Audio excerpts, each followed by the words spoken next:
Hi there, I'm Josie Quick, and here I am with some tips on how to develop your ear so that you hear good intonation.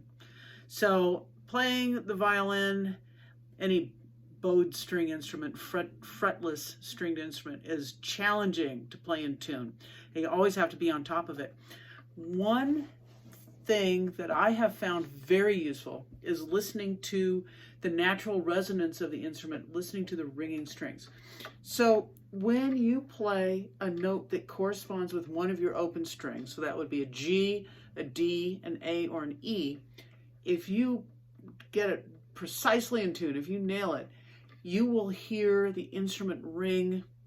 And what it is the open string that matches the note you're playing starts vibrating along. So the most dramatic one is the low A.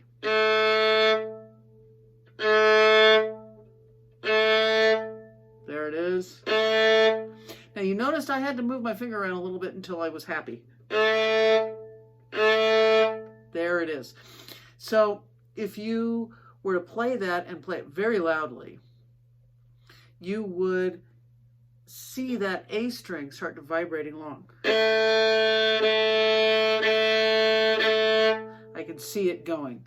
So every A, every E, you can hear that one ringing. Every D and every G. So you can hear those.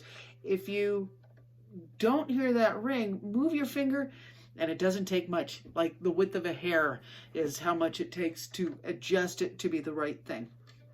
So let's go through these open strings from the bottom to the top. So all the G's, so you have G. Where's your next G?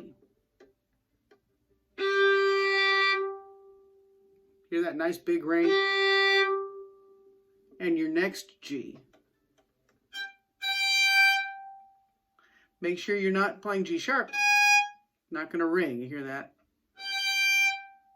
So now, let's find that G again here. And now, kind of experiment a little bit. Play it a little too low. Hear how it just kind of has a thuddy sound. Then find that again. Now play a little too high. Again, it just doesn't have that beautiful resonance.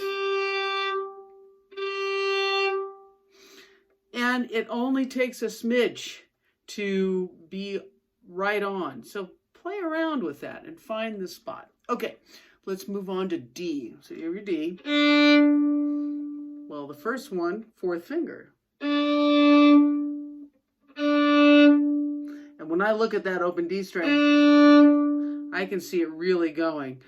You have to arch your finger over the string in order to be able to see that. All right, what's another D? That on the A string. Of course, if you're using third position, you can, on second position, any other position, there, or hear that ring. All right, so that's D's. How about all the A's? There's that low A we talked about already. Your fourth finger.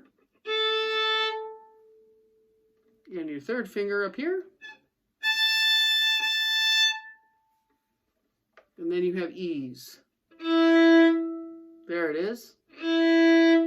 So if you don't land right on it, rather than rolling your finger to find it, pick your finger up and replace it in a slightly different spot. And as I said earlier, it's going to be a very, very slightly different spot. But if you roll it, you're never going to really get the feel of exactly where that finger belongs. Because next time you put it down, you may not put it down on the back side of the tip. You might put it down on the front side of the tip. It'll be a completely different note. So pick it up and find the right spot.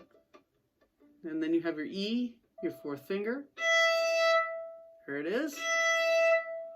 And of course, in third position as well, just depending on whether you're working in third position or not. So now, how to apply it to a song. Let's pick a song. I'm going to do, how about I'll do the fiddle tune, I'll Fly Away.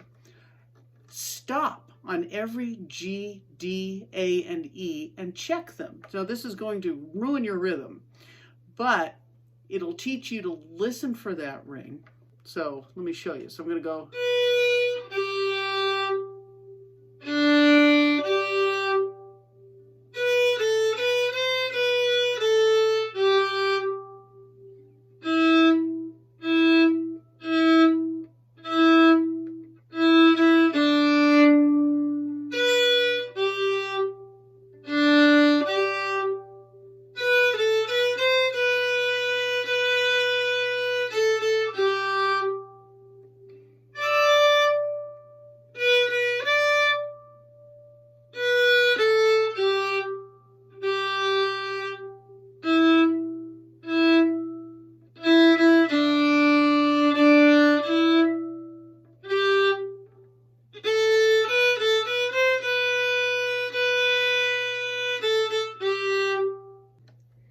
How about one of the Bach minuets? So how about, and then,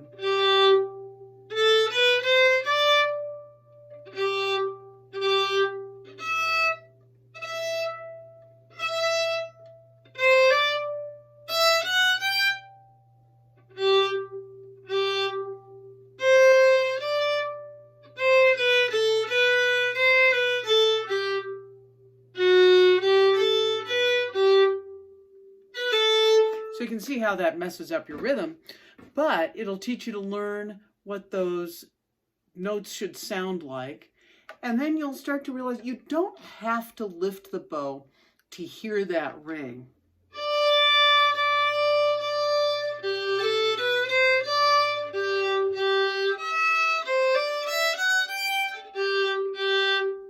So see, you can hear it without the bow lifted. But lifting the bow, at least when you're starting to get used to the idea of listening for that, will help bring it out more for you. All right, so have fun with that. I'm sure that will help your overall intonation. If you can make sure your third finger and your first finger are in tune, the only thing you have left to find is your second finger, and that makes things a lot easier. So, all right, happy practicing.